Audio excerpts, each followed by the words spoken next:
Back to my YouTube channel again. So guys, in this video we will see how to change the vocal pitch in your Suno AI. So guys, if you want to change the vocal pitch, so guys, it is very easy. Guys, we have the different ways that you can change. First thing is, guys, when you create the song, so you simply mention in your lyrics how your vocal was and how it journeyed. If you are create a song and if you want to now override it, so guys, it is very easy.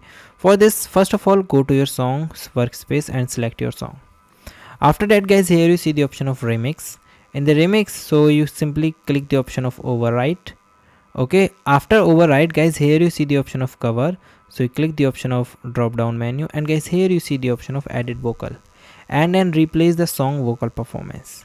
Okay, but the problem is this added vocal is count in the pro version of the Suno AI. So guys, if you want to change, so you need to upgrade. Okay, if you want to change the vocal, so guys, you need to upgrade. So guys, thank you and have a nice day, and guys, subscribe.